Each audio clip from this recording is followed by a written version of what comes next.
어서 오세요. 반갑습니다. 다작의 5분 한류학교실에 오신 것을 환영합니다. 어서 오세요. 오늘은 다작의 5분 한류학교실 제10강 한류의 생성과정, 경쟁시기, 확산시기 시간입니다.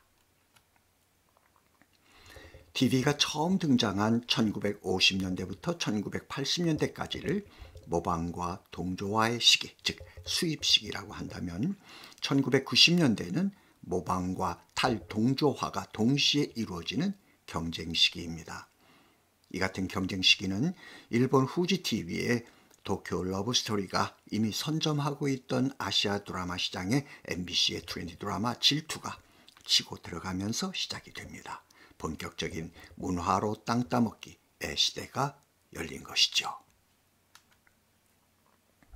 드라마 도쿄 러브스토리는 간치 섹살레 라는 대사로 유명한 리카와 착하지만 우유부단한 간치의 사랑 이야기입니다. 아시아 드라마 시장에서 특히 이 드라마가 여성들의 환호를 받을 수 있었던 이유는 매력적인 여주인공 리카와 심리적 동일시가 가능했기 때문입니다. 드라마 질투는 우리나라 최초의 트렌디 드라마입니다. 대학 친구인 영호와 하경의 사랑 이야기입니다. 도쿄 러브스토리와 인물 설정이 비슷하죠? 아무튼 시청률 56.1%로 대단한 인기를 누렸습니다. 드라마 질투가 한류사에서 갖는 의미는 무엇보다 수출 제1호 드라마라는 역사적 사실이죠. 최시라, 박상원이 주인공을 맡은 대하드라마 여명의 눈동자도 질투와 함께 중국 하얼빈 TV에 처음으로 수출됐지만 그 시절 아무래도 시장의 트렌드가 트렌디 드라마다 보니까 작품의 우수성에도 불구하고 질투보다는 관심을 덜 받게 됩니다. 1990년대 경쟁 시기 일본 드라마로부터 탈동조화는 일본에서 포스트 트렌디 드라마 시대가 열리면서 시작이 됩니다. 1980년대 경제 버블이 꺼지면서 90년대 일본의 트렌디 드라마는 극단화 경향을 보입니다. 버블에 취할 수 없게 된 사람들은 흥분제를 원했고 일본 드라마는 이를 제공합니다. 충동적 성의 극단적 폭력성이 바로 그것입니다. 우리는 이를 포스트 트렌디 드라마라고 합니다. 일본 최초의 포스트 트렌디 드라마는 1992년 TBS가 방송한 줄곧 당신이 좋았다입니다. 최고 시청률 34.1%를 기록하기도 합니다. 연인과 사랑을 이루지 못한 한 여인은 다른 남자와 결혼을 합니다. 그런데 그 남자는 정상적이지 않은 컴퓨터 광해담, 곤충 채집 같은 오타쿠적 취미를 갖고 있습니다. 더욱이 폭력적이고 성적 관심이 전혀 없는 마마보이였습니다. 남편과 시어머니의 행패 그리고 이를 견디지 못하는 한 여인.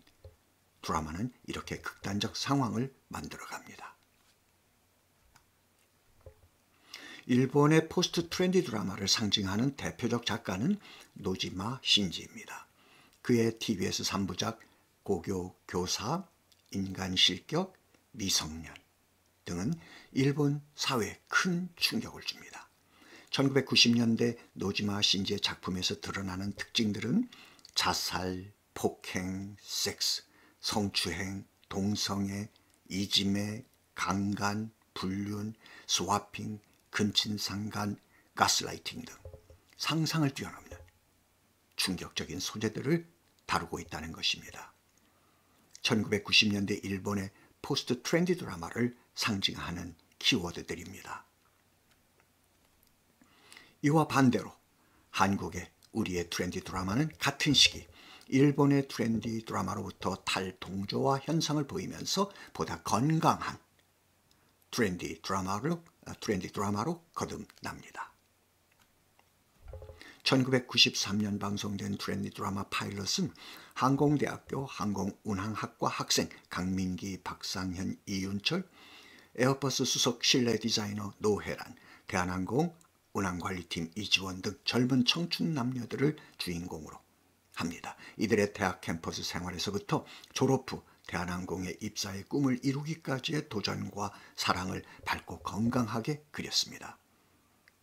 더욱이 최수종, 한석규, 이재룡, 최씨라, 김혜수 등 그 시기 최고의 인기 스타들이 합류함으로써 46.2%라는 높은 시청률을 기록하며 많은 시청자들의 사랑을 받았습니다. 1994년 방송된 트렌디 드라마 마지막 승부는 명성대와 한영대라는 두 대학의 라이벌 매치를 중심으로 이야기가 전개됩니다. 대학 젊은이들의 우정과 사랑, 좌절을 딛고 성공에 이르는 전형적인 스포츠 드라마, 농구 드라마입니다. 열정이 뿜어져 나오는 젊은 청춘들의 승부욕과 좌절, 사랑을 숨갑게 그려냈던 장동건, 손지창, 이종원, 이상아, 심은하 등은 당시 젊은이들의 우상이기도 했습니다. 1995년 방송된 트렌디 드라마 젊은이의 양지는 조금은 어둡게 비칠 수도 있는 강원도 사북 탄광촌에서 자란 젊은이들, 그들이 각자의 꿈을 키우며 성장해가는 젊은이들의 이야기를 다루고 있습니다. 그 중에 하나, 극중의 윤배, 배우 허준호가 그 역을 맡았죠. 그는 세계 복싱 라이트급 챔피언의 꿈을 이룹니다. 그가 보여주는 친구들에 대한 우정, 여주인공 차희에 대한 짝사랑, 순애보 등이 그게 감동을 더해줍니다. 이 드라마는 4대 천왕 중에 한 사람인 배용준을 세상에 처음 알린 작품이기도 하고 62.7%의 높은 시청률을 기록합니다. 1996년 방송된 첫사랑은 트렌디 드라마로 분류하기에는 다소 무리가 있을 수도 있습니다. 그러나 효경과 찬혁, 이승연과 최수종의 순수한 사랑과 가족의 따뜻한 정을 느낄 수 있게 해주는 드라마입니다. 여담이지만 젊은이의 양지가 배우 배용준을 세상에 알렸다면 첫사랑은 배용준의 위치를 반석 위에 올려놓는 작품이라고도 할 수 있습니다. 첫 방송이 35.1%의 높은 시청률을 기록하면서 출발한 뒤 마지막 회는 65.8%를 기록합니다. 이 기록은 1990년대부터 시작된 기계식 시청률 조사 이후 아직까지도 깨지지 않는 최고의 시청률로 기록됩니다. 자, 아시아TV 드라마 시장에서 1990년대 일본 드라마와 한국 드라마의 운명이 극적으로 뒤바뀌게 된 것은 두 나라의 포스트 트렌디 드라마가 갖고 있는 성격과 지향점에 기인합니다. 결국 버블에 취할 수 없게 된 일본인들에게 흥분제로서의 역할을 대행한 일본의 포스트 트렌디 드라마가 아시아 드라마 시장에서 버림을 받게 된 것이죠. 이 그림은 아시아 TV 드라마 시장의 트렌드 변화와 중심 이동을 보여줍니다. 2012년에 출간된 저의 한류 아시아 TV 드라마 시장의 역사 53쪽에 나와 있는 그림입니다. 여기서 주목할 것은 그림의 중간에 있는 아시아 TV 드라마 시장의 중심 이동, 즉 주도권이 변화하는 시점입니다. 한국 드라마 수출의 정착기에 해당하는 1996년부터 일본은 서서히 아시아 시장의 주도권을 상실하기 시작합니다. 그리고 2년여의 시간이 흐른 1998년 완전히 한국에게 아시아 시장의 주도권을 빼앗기게 됩니다. 이 과정에서 티핑 포인트가 된 것은 1997년 중국 CCTV가 방송해서 중국인들의 시선을 사로잡았던 드라마 사랑이 뭐길래, 그리고 1999년에 등장한 신조어 한류의 탄생입니다. 1999년이 더욱 의미 있는 것은 그 해 우리나라 방송 콘텐츠 수출입 사상 처음으로 대일 무역 출초를 기록했다는 사실입니다. 이런 시장의 변화 속에서도 한류의 생성 과정 두 번째 단계인 1990년대 경쟁 시기, 아쉽게도 모방 논란이 끊이지를 않았습니다. 우리가 반성해야 할 대목이죠. 1992년 질투로부터 시작해 1999년 토마토까지 거의 매년 이런 논란이 있었습니다. 다행히 지금은 아니라는 사실이 감사할 따름이죠. 자, 이제 2000년대 역모방의 시기입니다.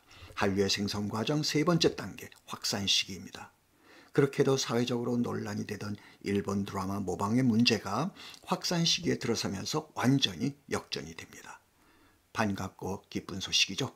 이제는 일본 드라마가 한국 드라마를 모방하는 시대가 온 것입니다. 2010년 후지TV가 방송한 달의 연인은 한드식 한국 드라마식 신데렐라 드라마입니다. 겨울연과 파일럿 등이 연상되는 인테리어 회사 레고리스가 주 배경입니다. 2011년 TBS가 방송한 겨울의 벚꽃은 드라마 제목도 드라마 포스터도 하얗게 눈 덮인 풍경도 남녀 주인공들의 목도리를 한 모습도 모두 드라마 겨울연가를 느끼게 합니다. 담당 PD는 공개적으로 겨울연가에 지지 않는 러브스토리를 만들겠다고 표방합니다. 겨울연가의 여주인공 최주우가 드라마 초반에 지나가는 여인으로 카메오 출연하기도 합니다. 2011년 후지TV가 방송한 외교관 고로다 고사쿠는 KBS 드라마 아일리스를 모방합니다. 아일리스의 남자 주인공 이병헌이 주인공을 돕는 비밀 요원으로 카메오 출연합니다. 아일리스처럼 드라마 첫 회를 샌프란시스코에서 현지 촬영하기도 합니다. 이 같은 역모방의 시기. 재미있는 것은 모방을 하면서 모방을 한다고 떳떳이 밝히는 것이 자칫 바람직하지 않은 것으로 보일 수도 있는 모방을 시청자들에게 재미 요소로 다가오게 한다는 점입니다. 자, 오늘 10강 한류의 생성 과정 세 번째 단계 경쟁 시기, 모방과 탈동조화의 시기, 확산 시기, 역모방의 시기를 마치겠습니다.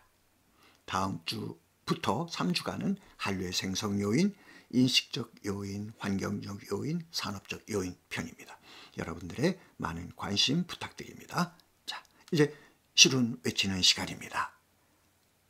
제가 한류이즘 할게요. 여러분들은 한류토피아 그리고 다 함께 위하여 아시죠? 자, 한류이즘과 한류토피아를 위하여. 감사합니다. 수고하셨습니다. 행복한 한 주간 되세요.